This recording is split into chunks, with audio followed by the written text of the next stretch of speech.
오늘 할렐루야 찬양대의 귀한 찬양을 들으면서 한 8년 전에 이스라엘을 다녀왔던 시간들을 잠깐 앉아서 묵상해 봤습니다.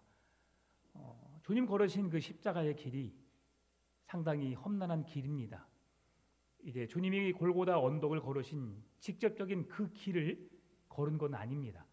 그러나 예루살렘 중앙에서 지금 예수님의 무덤이라고 하는 그곳에까지 우리가 그 십자가를 지고 걸었었는데요. 한 30여 분 목사님과 사모님들이 그 길을 함께 십자가를 돌아가면서 번갈아 가면서 지고 갔습니다. 근데 30명 모두가 눈물을 흘리면서 나를 위해 고난당하신 그 주님의 십자가의 길을 걸었거든요. 참으로 의미 깊은 시간이었습니다.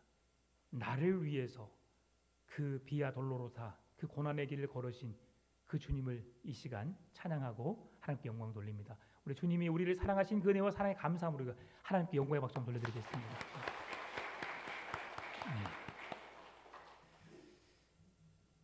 예수님 하면 여러분 어떤 생각이 나십니까? 예수님 하면은 참 우리에겐 그 사랑, 예수님 하면 그 헌신, 희생, 낮아지심, 전혀 부족함이 없었던 그분께서 우리에게 찾아오셨고 우리를 구원하시기 위해서 하나님이신 예수님이 이 땅에 오셨던 것을 우리는 기억합니다. 지금도 생각해 보면 여러분 내가 무엇이기에 나 같은 자를 구원하시기 위해서 이 땅에 오셨을까? 그러나 하나님은 우리의 어떤 자격이나 조건에 의해서 사랑하려고 하신 것이 아니라 무조건적인 선택과 무조건적인 사랑으로 우리에게 그 놀라운 사랑을 보여주셨습니다. 여러분 그 사랑을 받은 자로서 그 사랑을 주님 오시는 그날까지 잊지 않기를 바랍니다. 이 믿음을 끝까지 간직함으로 하나님께서 열어놓으신 그 구원을 이루시는 우리 믿음 되시기를 바랍니다. 예수님은 요한복음 6장에서 또 그리고 우리가 마가복음에서 오병이어의 기적을 우리에게 말씀해 주셨었지요. 어린 아이가 도시락으로 싸온 보리떡 5개와 물고기 2마리로 5,000명을 먹이신 놀라운 이적을 행하셨습니다. 그 이적을 행하신 이후에 예수님께서 제자들에게 말씀하셨습니다. 이것은 생명의 떡이니 받아 먹으라. 여러분, 오병이어의 기적을 행하신 예수님께서 그 이후에 제자들에게 이 떡을 받아 먹으라. 이것은 생명의 떡이니라고 말씀하셨습니다. 그리고 그 음식을 떡을 먹어야만 영원한 생명을 얻을 수 있다라고 말씀했는데요. 우리 요한복음 6장 55절에서 58절 말씀을 같이 한번 읽어볼까요? 시작. 내 살은 참된 양식이요 내 피는 참된 음료로다. 내 살을 먹고 내 피를 마시는 자는 내 안에 거하고 나도 그의 안에 거하나니 살아계신 아버지께서 나를 보내시며 내가 아버지로 말미암아 사는 것 같이 나를 먹는 그 사람도 나로 말미암아 살리라. 이것은 하늘에서 내려온 떡이니 조상들이 먹고도 죽은 그것과 같지 아니하여 이 떡을 먹는 자는 영원히 살리라. 아멘. 예수님께서 이 떡을 말씀하시기를 하늘에서 내려온 떡이다. 누가요? 예수님 자신이요. 예수님 자신을 일컬어서 내가 하늘에서 내려온 떡이다. 그리고 너희는 이 떡을 받아 먹으라. 이 떡을 먹지 않는 자는 나와 상관이 없다라고 말씀하시는 겁니다. 여러분, 이 말씀을 들은 여러분의 마음은 어떠신가요? 여러분의 생각은 어떠신가요? 나를 받아 먹으라. 예수님 말씀하시는 거예요. 내가 생명의 떡이라. 이 떡을 먹지 않는 자는 나와 상관이 없다. 이 말에 제자들의 반응이 이렇습니다. 60절 말씀인데요. 제자 중 여럿이 듣고 말하되 이 말씀은 어렵도다. 누가 들을 수 있느냐라고 대답합니다. 어렵지요. 네, 우리가 지금 그 떡의 개념이 어떤 것인지 아니까 그렇지만 당시 예수님의 제자들은 조금 전에 오병이어의 기적을 통해서 보리떡 5개와 물고기 2마리를 먹었습니다. 그것은 우리가 일상적인 먹는 음식이었기 때문에 받아 먹을 수 있었던 거죠. 그럼에도 보리떡 5개와 물고기 2마리가 예수님의 손에 그렇게 주어지게 되니까 예수님께서 그 떡을 떼어줄 때마다 기적을 경험했던 그들의 모습 속에서 참 신기하다 생각했을 것 같습니다. 그 전에 제자들이 이 모여있는 숫자에 모든 사람이 먹으려면 엄청난 돈이 필요합니다 라고 했던 말을 기억하지요. 그런데 그 어린 아이가 쌓은 도시락으로 5,000명을 먹이고도 12광주리가 남았거든요. 그것을 보면서 참 예수님은 대단하시다라는 것을 느꼈을 겁니다. 그런데 그 예수님께서 지금 제자들에게 내 몸, 내가 주는 생명의 떡을 너희들이 받아 먹으라. 그러니 제자들이 어려워할 수밖에 없죠. 이 어렵다는 말의 의미는 2가지입니다. 첫째는 이해하기가 어렵다는 거죠. 내 몸을 받아 먹으라. 여러분 이해가 되십니까? 식인종이 아니고서는 그 몸을 먹는다는 것 자체를 인정할 수 없는 부분입니다. 조금 전만 해도 보리떡 5개와 물고기 2마리로 우리를 잘 먹여놓고 배가 부른 지금 상태입니다. 그런데 나를 먹으라고 말씀하시는 거예요. 내가 생명의 떡이니 나를 먹지 않는 자는 나와 상관이 없다라고 말씀하시는 겁니다. 그러니 그들이 이게 무슨 말인고 이해가 되겠습니까? 이해할 수 없기에 어렵다고 고백한 겁니다.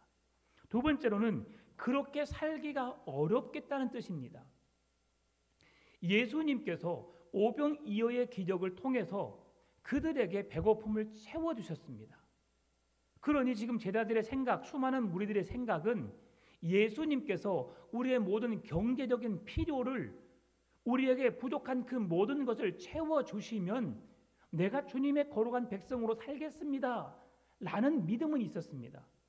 그런데 주님께서 내 모든 물질의 필요와 건강도 모든 것을 채워주시지 않으면 나는 주님을 따를 수 없겠습니다. 그러니까 지금 그렇게 사는 것은 너무 어려울 것 같습니다. 내가 주를 위해 헌신하고 주를 위해 봉사하는 데 있어서 그 모든 물질적인 풍요를 내게 허락하신다면 내가 할 수 있겠습니다.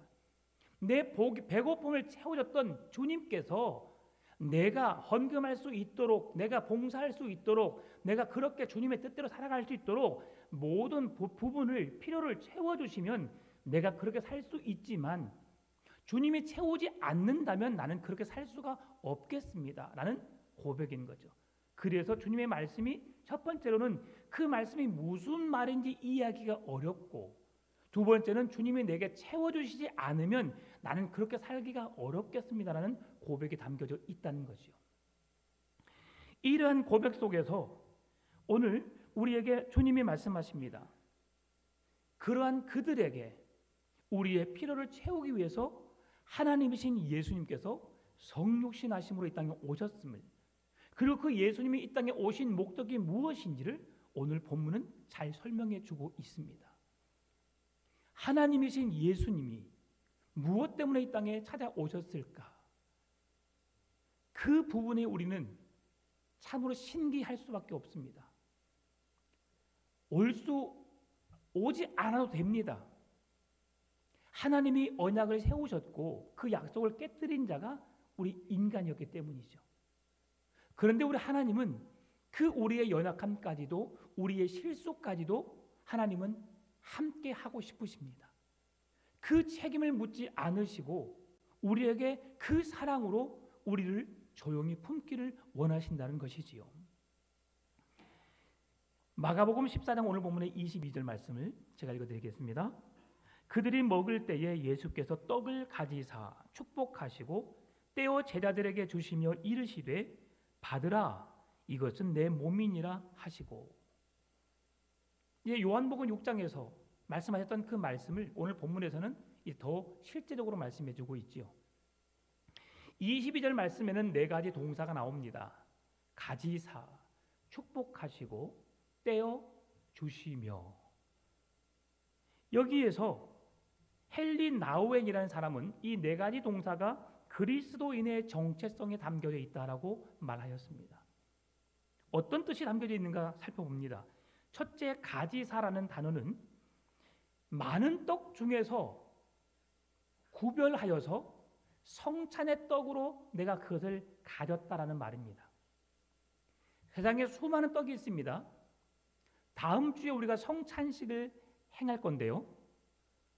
광주 풍암동에 어떤 분이 사오셔서 준비하실지 모르겠지만 그 떡은, 그 빵은 우리에 의해서 선택된 빵입니다. 멋지지요? 똑같은 빵으로 만들어졌지만, 똑같은 집에서 여러 개의 빵이 만들어졌지만 그 빵 중에 하나를 가지고 와서 하나님의 거룩한 몸을 상징하는 떡을 기념함으로, 우리가 먹음으로 예수 그리스도의 몸을 먹었다라는 상징적인 의미의 떡으로 그를 쓰임 받게 된다는 것이죠.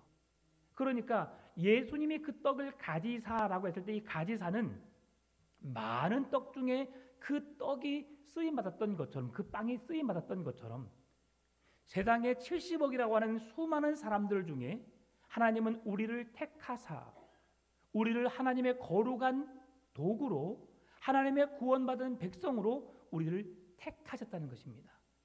그것이 가지사의 의미입니다. 여러분, 이게 놀라운 하나님의 신비요, 하나님의 은혜인 줄 믿으시기 바랍니다. 내가 가질 수 있는 자격 조건이 있어서가 아닙니다. 하나님이 나를 사랑하셔서 선택하신 거지요. 여러분, 음식을 사러 갈 때에, 빵을 사러 갈 때에, 과일을 사러 갈 때 여러분 무작정 가지고 온다 할지라도 그것은 나에게 선택되어진 겁니다. 이러한 은혜가 하나님이 우리에게 부어주신 은혜라는 것을 여러분 잊지 않기를 바랍니다. 그 많은 사람 중에서 여러분을 그렇게 하나님께서 선택하셨다는 사실이죠. 두 번째는 축복하시고입니다. 수많은 사람들이 있지만 하나님은 저와 여러분을 사랑하셨고 그 축복의 자녀로 부르셨다는 것이죠. 우리가 사랑받을 수밖에 없는 자로, 하나님의 축복의 자녀들로 하나님이 우리를 부르셨음을, 그 떡을 가지사 축복하시고 하나님이 우리 선택된 백성들을 부르셔서 우리에게 축복하셨다는 말씀이죠. 당신은 하나님의 축복을 받은 사람입니다. 우리 옆 사람에게 인사해 볼까요? 당신은 하나님의 축복을 받은 사람입니다. 한 번 더, 당신은 하나님의 선택을 받은 사람입니다. 얼마나 귀합니까? 네. 선택을 받았다. 이건 참 놀랍습니다. 저에게는 한 가지 단점이 있습니다. 아껴 쓰는 것을 제가 좋아합니다. 그래서 하나를 고르면 두고두고 아껴 씁니다. 그런데 다른 것이 분명히 있어요. 아껴 쓰다 보니까 귀한 것이라고 아끼다가 유통기한을 넘겨버립니다. 네. 먹는 것은 제가 제 입에 다 들어가지요. 근데 뭐 제가 받은 물품들은 그러더라고요. 네. 또 제가 다 쓸 수 없으면 나누기도 하지만 또 가끔씩 보면 너무 귀해서 제가 한 번도 써보지 않는 그런 메이커여서 애지중지 갖고 있다가 아침에 제가 봤어요. 그랬더니 2023년 3월 15일까지라고 되어 있더라고요. 그래서 제가 그 향수를 뿌리고 왔습니다. 유통기한 1년 지난 향수에 여기까지만. 그런데 그것을 제가 선택을 미리 했더라면 더 좋은 향을 발휘했겠죠. 우리가 주님에 의해서 선택받아서 주의 손에 쓰임 받는다는 것이 얼마나 큰 기쁨이요, 얼마나 큰 영광인지는 모릅니다. 그러나 하나님은 우리를 축복하심으로 그렇게 나를 부르셨다는 것이죠. 세 번째로 그 떡을 떼어라고 말합니다. 떼어는 부서뜨리다, 깨뜨리다는 의미입니다. 예수님의 몸이 채찍에 맞아 고통으로 갈기갈기 찢어지고 가시 면류관을 쓰면서 찢기셨던 것처럼 오늘 예수님은 우리의 삶이 주의 복음을 위해서 헌신된 자로 우리의 수고와 헌신을 통해 주님의 십자가의 사랑을 나타내는 자로 주님이 사용하기를 원하신다는 겁니다. 그 떡이 떼어짐으로 인해서 우리의 입에 들어감으로 이 떡은 생명의 떡이니 이 떡을 먹지 않는 자는 나와 상관이 없는데 떡을 먹는 우리는 주님과 상관이 있는 자로 살게 하신 그 은혜를 받은 자로서 우리의 몸이 찢겨진다 할지라도, 우리의 몸이 떼어진다 할지라도, 고통이 따르고 어려움이 따른다 할지라도 주님의 복음을 위해서 우리가 살아가는 삶을 통해서 그 모습을 드러내야 함을 말씀해 주고 있는 겁니다. 네 번째로는 주시며입니다. 예수님께서 우리에게 귀한 생명을 값없이 내어 주셨던 것처럼 하나님의 십자가의 사랑을 받은 자는 그 사랑을 전하고 그 구원을 예수님을 통해서 구원의 은총을 받은 자는 그 구원의 소식을 전할 것을 나누어 줄 것을 주님이 말씀하고 계신다는 것이죠. 여러분 오늘 본문의 말씀 깊이 기억하십시오. 22절 말씀. 그들이 먹을 때 예수께서 떡을 가지사 축복하시고 떼어 제자들에게 주시며 그리스도인의 정체성 맞습니다. 우리가 하나님의 복음을 받은 자로서 구별되어 선택된 자로서 주님의 고난에 동참하고 주님께 받은 사랑, 주님께 받은 구원의 은혜를 나누며 그렇게 살아가야 할 것을 성경은 말씀하고 있다는 것이지요. 오병이어의 기적에서 주님은 제자들에게 말씀하셨습니다. 너희도 먹을 것을 주어라. 제자들은 그 수많은 무리에게 아무것도 나누어 줄 것이 없었습니다. 경제적으로 부유해서 5천 명이 되는 사람들을 내가 사 먹일 수 있는 능력이 있는 것도 아니었습니다. 단지 그들에게 갖고 있었던 것은 무리가 얼마나 됐고 지금 이 무리 중에서 어린 아이 하나가 보리떡 5개와 물고기 2마리를 가지고 온 것밖에 그들이 알 수 있는 것은 없었습니다. 그러나 그것을 통해서 그것이 주님의 손에 들려지게 되니까 주님의 손에 의해서 제자들에게 그것을 나누어 주게 되니까 주님께로부터 그 보리떡과 물고기를 받게 되니까 그들도 나누어 줄 수 있는 은혜가 생긴 것입니다. 여러분 오늘 우리가 먹고 마실 수 있는 은혜가 누구로부터 온 것입니까? 하나님께로부터 온다는 사실을 여러분 잊어서는 안 될 것입니다. 내가 지금 이렇게 살 수 있는 것은 하나님이 내게 그만큼 부어 주셨기 때문입니다. 적으면 적은 대로 많으면 많은 대로 여러분 감사하며 사시기 바랍니다. 그것이 하나님의 은혜입니다. 다른 사람과 비교하게 되면 여러분 그 은혜를 상실하게 됩니다. 나는 왜 하나님이 이만큼 사랑하실까? 하나님이 그렇게 사랑하시는 것이 나를 적게 사랑하는 것이 결코 아닙니다. 나에게 필요한 만큼 주신 거예요. 그러니 성경이 말씀합니다. 내 입을 크게 열라 내가 채우시리라. 여러분의 지금 받을 수 있는 분량이 그거밖에 안 되는 겁니다. 여러분의 받을 수 있는 분량을 크게 넓히시기 바랍니다. 무한대로. 여러분 은행에 가셔서 마이너스 통장을 만들 수 있는 분 계십니까? 이분들은 조금 세상에서 사신 분들입니다. 예전에 목사들은 마이너스 통장도 안 만들어줬습니다. 지금도 잘 안 만들어줍니다. 일정한 월급이 있다 할지라도 잘 안 만들어줍니다. 그런데 2천만 원 그 이상의 마이너스 통장을 가지신 분들 잘 살았던 사람입니다.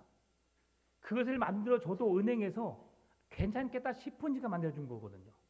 여러분 더 큰 은혜를 누릴 수 있도록 여러분 마음껏 채워가신 여러분 되시길 바랍니다. 네. 물질의 풍요로움 그리고 하나님이 주신 말씀의 풍성한 은혜를 경험하며 사시길 바랍니다. 예수님의 손에서 우리에게 주어지게 되니까 우리는 그것을 나눌 수 있는 자가 되었습니다. 내가 가지고 있는 것이 하나님이 내게 주셔서 나도 나눌 수 있음에 감사하시고 그 은혜를 그 사랑을 나누신 여러분 되시길 바랍니다. 예수님은 떡을 나눠 주시고 이어서 잔을 가지사 감사 기도를 하시면서 그들에게 주셨습니다. 오늘 본문의 23절 24절 말씀인데요. 또 잔을 가지사 감사 기도를 하시고 그들에게 주시니 다 이를 마시매 이르시되 이것은 많은 사람을 위하여 흘리는 나의 피 곧 언약의 피니라. 여러분, 이 말씀도 이해가 되십니까? 지금 이 제자들은 뭘 마셨어요? 포도주를 마셨습니다. 그런데 이 포도주를 마시는데 이것은 나를 위하여 흘리는, 많은 사람을 위하여 흘리는 나의 피 곧 언약의 피니라. 예수님의 말씀이 도무지 이해가 되지 않는 겁니다. 나는 그냥 포도주를 마시는 건데 이게 어찌 나의 피, 언약의 피가 되는 걸까요? 네, 6월절 만찬 가운데 이 잔은 그 당시에 포도주를 마시는 잔은 4번을 마셨습니다. 오늘 우리는 성찬식 할 때 한 번 마시잖아요. 4번을 마셨습니다. 4번. 6월절 잔치는 4번을 마십니다. 첫 번째 잔은 따르고 그 성찬을 집례하는 집례자가 축복문을 낭송합니다. 그리고 만찬이 시작되는데요. 첫 잔을 마시고 손을 씻은 다음에 쓴 나물을 먼저 먹습니다. 이것이 첫 번째 잔을 마시는 상황입니다. 그리고 두 번째 잔을 마시는데 두 번째 잔을 마시면서 과거를 기억하게 합니다. 그러면서 한 집례자가 집례를 하고 있는데 한 어린 아이가 두 번째 잔을 마실 때 그렇게 묻습니다. 첫 번째, 왜 이 밤에 무교병을 먹는지. 두 번째, 왜 이 쓴 나물을 먹어야 하는지. 세 번째, 이 쓴 나물을 소금에 2번 찍어서 먹어야 하는지. 그리고 왜 사람들이 비스듬히 누워서 이 음식을 먹는지라고 묻습니다. 그러면 집례자가 왜 이 음식을 먹어야 하는지에 대한 이유를 설명해 주는데요. 출애굽기 당시에 6월절 어린 양의 피를 통해서 그들의 생명을 구원하고 보존했던 그 사실을 그 아이들에게 설명해 줍니다. 이러해서 우리가 무교병을 먹고 쓴 나물을 먹고 그리고 소금에 2번 찍어 먹고 결국 비스듬히 누워서 먹을 수밖에 없다. 출애굽 당시는 비스듬히 누워서 먹지 않았습니다. 신발을 신고 서서 먹었습니다. 그것은 긴박한 상황이죠. 언제든지 애굽에서 이스라엘 백성들을 쓸어버리면 그런 죽임을 당할 수밖에 없는 상황이죠. 그런 절박한 상황에 그들의 출애굽하는 과정 속에서 이제 금방 종의 신분에서 자유자의 신분으로 나가야 하는 그런 상황에 먹어야 했기 때문에 놓을 겨를이 없는 거죠. 매우 불편한 상황이죠. 짐을 챙기고 지금 떠나야 되는 상황이기 때문에 그들은 서서 먹었습니다. 그러나 이 신약시대의 6월절은 종의 신분이 아니라 자유자였기 때문에 로마의 압제 속에 있었지만 자유의 신분이었기 때문에 누워서 먹을 수밖에 없었던 것이지요. 그리고 세 번째 잔을 마시는데요. 세 번째 잔은 현재를 축복하기 위해서 무교봉을 놓고 축복 기도를 합니다. 이것은 노예 생활을 기억하며 쓴 나물을 먼저 또 먹고요. 쓴 나물을 무교병 사이에 넣고 과일을 으깨어 만든 소스에 찍어 먹습니다. 그리고 6월절 주 양식인 양고기를 집어서 먹으면서 포도주를 세 번째 마십니다. 네 번째 포도주는 미래를 위한 축복의 잔으로 시편 113편에서 118편을 찬양하면서 식사를 합니다. 이렇게 먹는 포도주는 노예 생활에서 벗어난 기쁨을 상징하고요. 양고기는 어린 양의 피를 상징하고 쓴 나물은 애굽에서의 고통스러웠던 시간을 상기시키면서 그곳에서 건지신 그 주님을 찬송함으로 우리가 기억하는 절기로 지키는 것이지요. 이렇게 예수님께서 4번에 걸쳐서 성찬의 잔을 마시게 했는데요. 이 잔은 각자 제자들에게 하나씩 나눠주어서 따로 잔을 마시게 하지 않았고요. 당시의 잔은 한 큰 그릇에 같이 나눠 마시게 했습니다. 그런데 오늘날에는 그런 것들을 우리가 문제시 삼기에 지금 한 사람에게 나눠서 잔을 마시게 하죠. 같이 마시는 것이 더 큰 의미가 있지만 또 그것을 썩 좋게 여기지 않는 분들이 계시기 때문에 각자 개인에게 나눠서 주는 겁니다. 근데 그 잔을 마시는 의미가 동일하지요. 똑같습니다. 그래서 23절에 다 이를 마시매라는 이 표현은 하나의 잔에 담긴 포도주를 마셨다라는 뜻이고요. 결국 이 잔을 함께 마셨다라는 것은 무슨 의미냐면 그 속에 있었던 가룟 유다도 함께 마셨다는 것을 우리에게 보여주고 있습니다. 왜 예수님께서 자기를 팔 자, 구원받지 못할 자도 이 고난의 잔을 함께 마시게 하셨을까?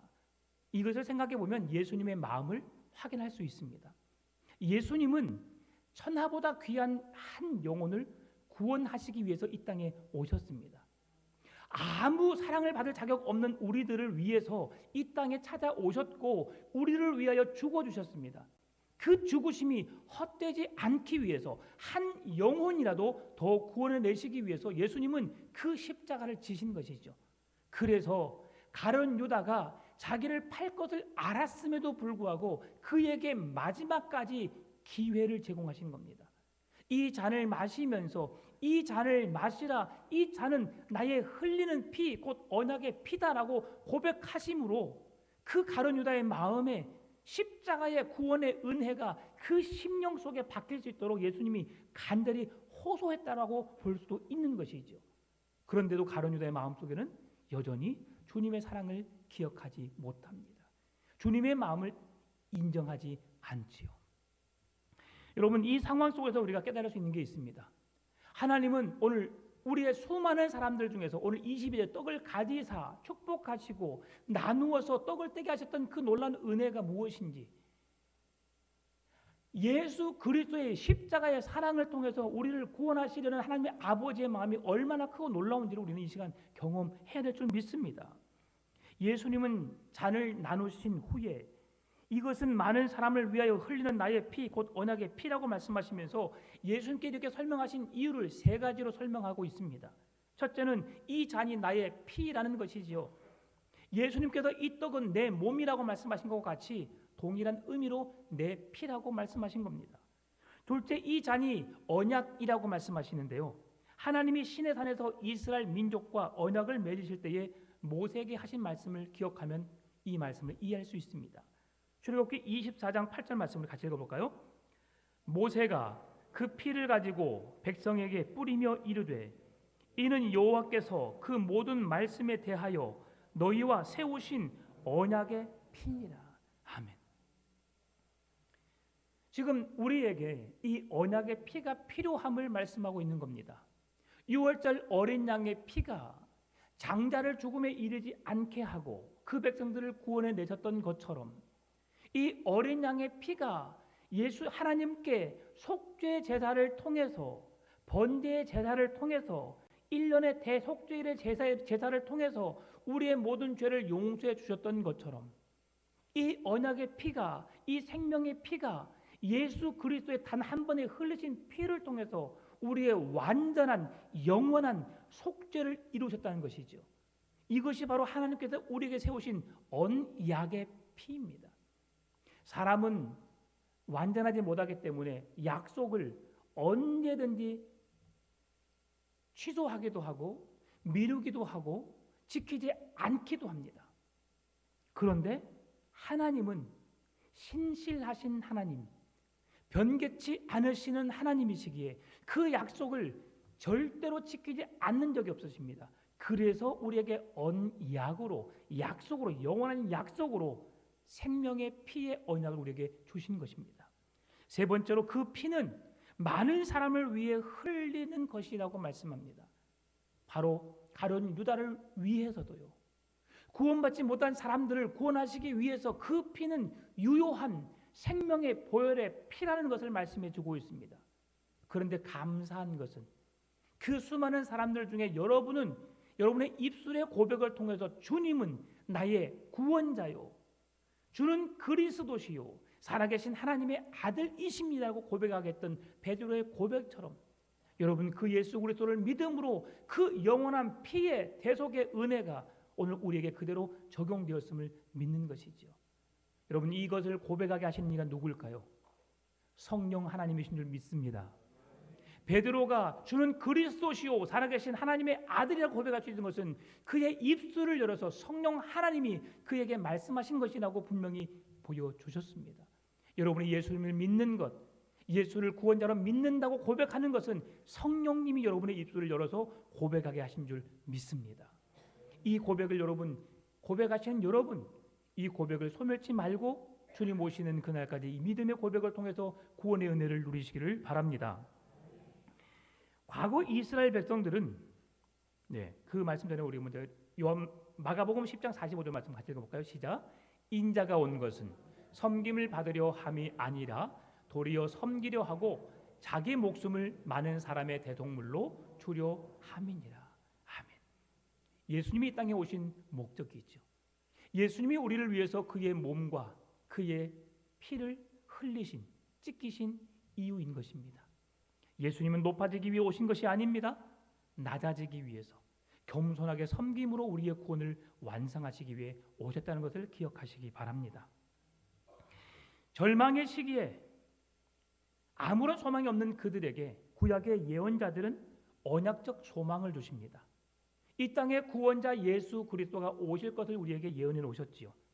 그 메시아적 새 언약의 예언이 예레미야 31장 31절에서 33절 말씀에서 말씀하고 있습니다. 여호와의 말씀이니라. 보라 날이 이르리니 내가 이스라엘 집과 유대 집에 새 언약을 맺으리라. 이 언약은 내가 그들의 조상들의 손을 잡고 애굽 땅에서 인도하여 내던 날에 맺은 것과 같지 아니할 것은 내가 그들의 남편이 되었어도 그들이 내 언약을 깨뜨렸습니다. 여호와의 말씀이니라. 그러나 그날 후에 내가 이스라엘 집과 맺을 언약은 이러하니 곧 내가 나의 법을 그들의 속에 두며 그들의 마음에 기록하여 나는 그들의 하나님이 되고 그들은 내 백성이 될 것이라. 여호와의 말씀이니라. 하나님이 우리에게 새 언약을 주셨어요. 이 새 언약은 예수 그리스도를 통해 성취된 언약을 새 언약이라고 말합니다. 과거 모세를 통해서 이스라엘 백성들과 언약을 맺으셨어요. 근데 그 언약을 통해서 내가 너희를 구원하리라, 너희는 내 백성이 되고 나는 너희의 하나님이 되리라라고 하나님이 언약을 세우셨는데 그 언약을 누가 깨뜨렸어요? 그 백성들이 깨뜨렸습니다. 백성들의 깨뜨림으로 하나님을 그 마음에 두지 않고 우상을 섬김으로 그들이 하나님의 심판을 받게 되었습니다. 예루살렘 성이 함락하게 되었고요, 성전이 파괴되게 되었고요, 그들은 바벨론 포로로 붙잡혀갈 수밖에 없었습니다. 무엇 때문에? 그들의 여호와 하나님을 섬기지 않는 이유로 그들 스스로가 하나님과의 계약 체계를 깨뜨림으로 그러한 고통을 받아 누릴 수밖에 없는 것이죠. 그래서 지금 예수님께서 우리에게 주시는 이 계약은 새 언약이다. 과거의 이스라엘 백성들이 스스로 깨뜨려서 그 언약을 파기하는 계약이 아니라 영원한 계약인데 이 계약을 통해서 너희들이 하나님의 거룩한 백성이 되고 누구든지 믿는 자에게는 이 하나님의 새 언약 안에서 구원의 은혜를 누릴 수 있는 그런 특별한 언약을 주신 것이죠. 여러분, 이 언약을 받은 여러분, 하나님의 풍성한 은혜 속에 거하시기를 바랍니다. 결코 우리는 하나님을 떠날 수 없습니다. 구약의 이스라엘 백성들처럼 하나님을 원망하기도 하고 하나님을 잠깐 믿지 않을 수 있습니다. 그러나 새 언약의 그 약속은 내가 너희를 구원하리니 이 말씀은 너희들을 놓지 않겠다는 겁니다. 우리는 그 손을 놓아도 하나님이 우리 손을 놓지 않겠다는 약속입니다. 이것이 새 언약의 약속입니다. 한 번 주를 믿는 자는 영원히 주를 믿게 되는 줄 믿습니다. 여러분, 그래서 우리의 입술로 주를 고백하는 자들은 하나님께서 그들에게 구원의 은혜를 베푸실 줄 믿는다는 것이죠. 어린아이가 엄마 손을 잡고 길을 갑니다. 어린아이는 자기가 가고 싶은 대로 막 갑니다. 가기 위해서 엄마 아빠 붙잡고 있는 손을 놓아버리고 막 달려갑니다. 근데 엄마 아빠가 그 손을 쉽게 놔야 안 놔요? 안 놔요. 여러분, 이 교회 앞에 길거리 앞에 아이가 뛰어가려고 하는데 손을 놓는 부모 있어 없어요? 없습니다. 손을 잡고 옷을 잡고 못 가게 합니다. 왜요? 놔버리면 어떤 위험, 어떤 사고를 당할지 모르니까요. 하나님께서 우리의 손을 놓지 않은 이유가 여기에 있습니다. 우리의 손을 놓아버리면 우리가 방황하고 죄악 속에서 헤매이면서 주님을 영원히 떠나버릴 수밖에 없기 때문에 주님은 우리의 손을 놓지 않는 겁니다. 여러분, 주님을 붙잡았던 여러분의 손을 놓았다면 다시금 우리의 손을 붙잡고 계시는 주님의 손을 다시금 붙잡는 은혜가 있기를 바랍니다. 그 손을 놓아서는 구원받을 수 없습니다. 오늘 그러면서 예수님께서 이제 감람산으로 나아가시는데요, 제자들에게 말씀하십니다. 너희가 나를 버리리라. 끔찍한 말씀이죠. 그리고 이어지는 말씀이 내가 목자를 치리니 양들이 흩어지리라. 예수님은 우리의 목자셨습니다. 참 목자가 되어주셨어요. 그런데 그 목자를 치신다고 말씀합니다.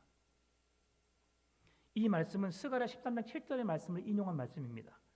만군의 여호와가 말하노라 가라 깨어서 내 목자 내 짝된 자를 치라. 목자를 치면 양이 흩어지려니와 작은 자들 위에는 내가 내 손을 들이우리라. 여호와는 나의 목자시니 내가 부족함이 없으리로다. 그가 나를 푸른 풀밭에 놓이시며 쉴만한 물가로 인도하신도다. 내가 사망의 음침한 골짜기에 거할지라도 해를 두려워하지 않을 것은 주께서 목자시신 그 주님께서 나와 함께 하십니다. 주의 지팡이와 막대기가 나를 안위하시나이다. 나를 지키십니다. 나를 보호하십니다. 나와 함께 하십니다. 누가요? 목자 되신 하나님께서요. 그런데 그 목자를 내가 치리니라고 말합니다. 무슨 말씀입니까? 예수 그리스도께서 십자가에 못 박혀 죽을 것을 예언하신 겁니다. 그리고 예수님이 십자가 못 박혀 죽으시게 되면 그를 따르던 모든 제자들이 흩어질 것을 말씀해주고 있는 거죠. 오늘 본문의 제목이 무엇입니까? 유월절 죽음과 흩어짐입니다. 예수님의 제자들이 사방으로 흩어질 것을 말씀합니다. 그 중에 베드로가 고백합니다. 다 주를 떠날지언정 저는 주님을 떠나지 않겠습니다. 이 말씀을 보면서 우리가 최후의 만찬의 상황을 생각해 봅니다. 예수님이 제자들에게 그렇게 말씀하셨죠. 이 중에 한 제자가 한 사람이 나를 팔 것이다. 그 모든 제자들이 이렇게 하나씩 다 같이 말합니다. 주님, 저는 아니지요. 한번 해볼까요? 주님, 저는 아니지요. 그래, 아니다. 네, 주님이 그러시면 좋겠습니다. 그런데 주님 뭐라 하셨어요? 아니, 나와 함께 음식에 손을 넣는 자가 그니라라고 말씀합니다. 반드시 그 일이 이루어질 것을 말씀해주고 있죠. 오늘 본문에서도 내 양을 치리니 다 흩어지리라. 베드로가 주님, 다른 사람은 다 떠날지라도 저는 떠나지 않겠습니다. 그런데 예수님께서 네가 오늘 닭이 2번 울기 전에 나를 3번 부인하리라. 이것은 예수님께서 한 제자 베드로를 수치스럽게 네가 나를 부인할 거야 라고 그를 훈계하시는 말씀이 아닙니다. 그가 연약해서 죽음 앞에 두려움으로 인해서 나를 부인할 수 있다. 내가 너를 인정한다. 그러나 닭이 2번 울고 네가 나를 3번 부인한다 할지라도 나를 잊지 말아라. 내가 너를 사랑하고 내가 너를 구원하기 위해 이 땅에 왔느니라. 그 놀라운 구원의 은혜를 진리의 말씀을 너는 놓지 말아라 라고 주님께서 그를 사랑의 메시지로 주신 약속입니다. 그가 3번 부인한다 할지라도 그게 우리의 현 주소입니다. 여러분, 우리도 베드로와 같이, 아니 그보다 더 할 수 있습니다. 베드로는 자기의 입술로 절대 주님을 부인하지 않겠습니다 하고 그렇게 다짐을 했건만 예수님을 부인한 것뿐만이 아니라 예수님을 저주하면서까지 그를 내가 그와 상관이 없다라고 고백했습니다. 그러나 주님은 그 고백 속에서 베드로의 마음을 다시 한번 울려주셨고 그 말씀을 기억하게 하심으로 주님의 마음을 품을 수 있는 믿음을 갖게 하신 거예요. 그렇구나. 내가 그렇게 호언장담했건만 나는 그렇게 주님을 부인할 수밖에 없는 연약한 존재였구나. 그럼에도 주님은 그 말씀을 내게 해주심으로 나를 깨닫게 하여 주셨어. 나를 다시 한번 주님의 품으로 돌아갈 수 있는 길을 열어주셨어. 주님 고맙습니다. 주님, 저는 이렇게 연약합니다. 무능합니다. 저는 죄인입니다. 주님 불쌍히 여기시고 나를 받아주십시오. 그래도 우리의 신앙의 삶에 회개가 필요한 겁니다. 여러분, 우리의 모든 것을 다 내려놓고 내 힘으로 할 수 없는 것을 하나님이 하실 수 있다는 믿음으로 주님의 손에 맡겨드릴 수 있는 여러분 되시기를 바랍니다. 구원은 우리의 의지로 되는 것이 아닙니다. 하나님의 은혜로 주어지는 것입니다. 예수님은 우리의 연약함을 다 아십니다. 그럼에도 십자가의 은혜는 넘어진 자를 다시 회복시켜 주시고 하나님 나라로 초대하시는 구원의 메시지가 되는 것입니다.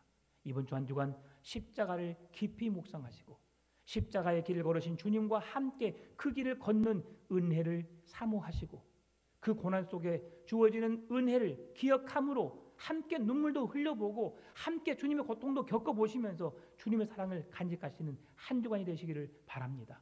그 은혜가 우리의 삶과 가정에 우리 교회 안에 충만하게 임하게 되시기를 주님의 이름으로 축원합니다. 하나님 감사합니다. 우리는